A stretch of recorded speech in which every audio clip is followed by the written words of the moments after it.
Assalamualaikum dan salam sejahtera. Bertemu kembali dalam MG Flash 17 Jun bersama saya Zazrina Zainuddin. Berita utama. Perdana Menteri Tan Sri Muhyiddin Yassin perlu meletakkan jawatan sekiranya enggan menyokong saranan yang di-Pertuan Agong yang mencadangkan sidang parlimen diadakan segera. Itu kenyataan tegas Majlis Presiden Pakatan Harapan dalam satu kenyataannya semalam.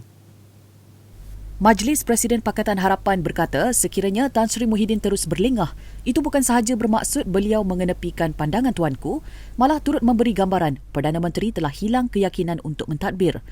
Tambahnya, kenyataan penyimpan Moho Besar Raja-Raja yang menyokong dan senada dengan pendirian yang di-Pertuan Agong jelas menunjukkan Perdana Menteri perlu menasihati tuanku untuk memanggil sidang parlimen secepat mungkin.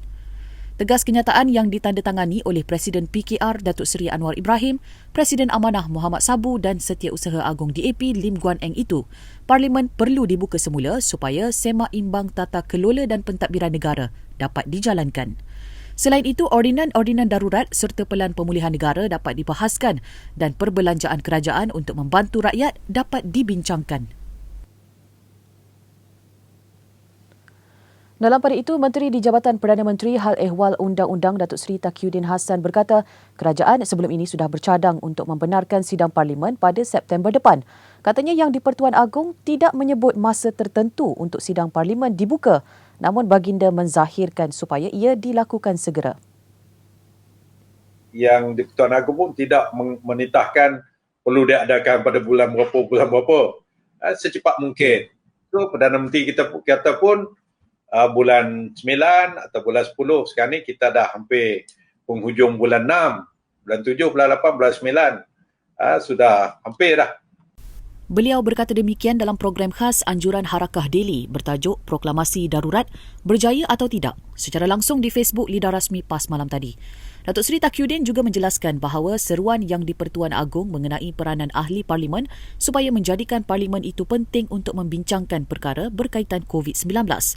Semalam, yang di-Pertuan Agong turut menzahirkan harapan agar angka jangkitan wabak COVID-19 dapat dilandaikan dengan segera.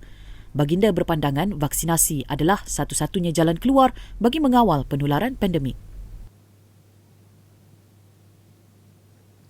Kerajaan sedang melakukan kajian terperinci ke arah pelaksanaan parlimen hybrid bagi pembukaan sidang parlimen September depan. Menteri di Jabatan Perdana Menteri Parlimen dan Undang-Undang Datuk Seri Taqiyuddin Hassan menjelaskan hanya sebahagian ahli parlimen akan dibenarkan memasuki Dewan Rakyat dan selebihnya melalui atas talian.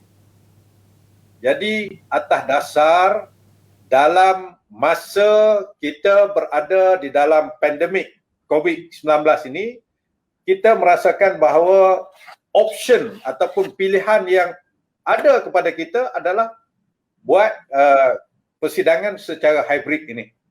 Ahli parlimen daripada Sabah, daripada Sarawak, daripada Kelantan misalnya, daripada Johor, sebahagiannya tak perlu datang ke parlimen. Kita akan tentukan siapa yang boleh datang, berapa jumlahnya, sebab dalam parlimen ini dia ada peraturannya. Quorum untuk persidangan parlimen, persidangan Dewan Rakyat 26 orang. Persidangan Dewan Negara 10 orang. Jadi kalau ada 26 orang sudah boleh buat persidangan. Beliau berkata demikian dalam program khas Anjuran Harakah Daily bertajuk Proklamasi Darurat berjaya atau tidak secara langsung di Facebook Lidah Rasmi PAS malam tadi. Datuk Seri Taqiyuddin juga menjelaskan bahawa seruan yang di-Pertuan Agong mengenai peranan ahli parlimen supaya menjadikan parlimen itu penting untuk membincangkan perkara berkaitan COVID-19. Semalam, yang di-Pertuan Agong turut menzahirkan harapan agar angka jangkitan wabak COVID-19 dapat dilandaikan dengan segera. Baginda berpandangan vaksinasi adalah satu-satunya jalan keluar bagi mengawal penularan pandemik. Baik, berita seterusnya. Bagi mempercepat kadar vaksinasi untuk sektor ekonomi, Kementerian Kerja Raya KKR melalui Lembaga Pembangunan Industri Pembinaan Malaysia CIDB hari ini menawarkan vaksinasi COVID-19 kepada 40,000 pekerja di dalam sektor pembinaan. KKR dalam kenyataannya berkata program itu akan dibiayai sendiri oleh pihak swasta, manakala kerajaan hanya menyediakan bekalan dan penghantaran vaksin secara percuma. Tambahnya, caj pemberian vaksin yang dikenakan melalui program itu adalah sebanyak RM140 seorang untuk 2 dos suntikan vaksin yang lengkap.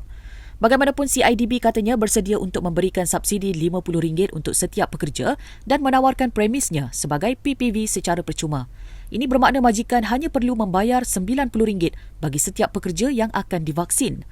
Penyertaan adalah sukarela dan penggiat industri pembinaan boleh memilih untuk mengadakan program pemberian vaksin sendiri kepada pekerja mereka dengan berurusan terus dengan CITF.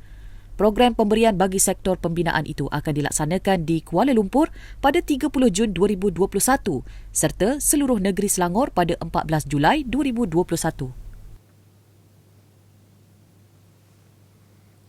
Seorang lelaki yang memukul isterinya yang sedang hamil hingga koma dihadapkan ke Mahkamah Magistrate Johor Bahru pagi ini. Peniaga pakaian berusia 38 tahun itu didakwa memukul isterinya pada 4 Mei lalu hingga menyebabkan kecederaan di bahagian kepala dan tengkorak, rahang, tulang belakang dan retak tulang rusuk. Suspek sebelum ini berjaya ditahan di tepi jalan kawasan Taman Bukit Angsana, Kuala Lumpur kira-kira jam 11 pagi Jumaat lalu. Ia selepas pihak polis memburunya selama sebulan dengan mengedarkan gambar dan maklumat peribadi suspek. Mangsa yang merupakan seorang kaki tangan awam sebuah jabatan kerajaan di Johor dilaporkan berada di Hospital Tuanku Jaafar Seremban selepas menerima rawatan awal di unit rawatan rapi ICU Hospital Sultanah Aminah HSA Johor Bahru. Wanita itu bagaimanapun dibenarkan pulang ke rumah keluarganya di Sungai Udang, Melaka pada 30 Mei lalu selepas dirawat di hospital selama 27 hari. Kes disiasat mengikut Seksyen 325 Kanun Keseksaan kerana dengan sengaja mendatangkan kecederaan.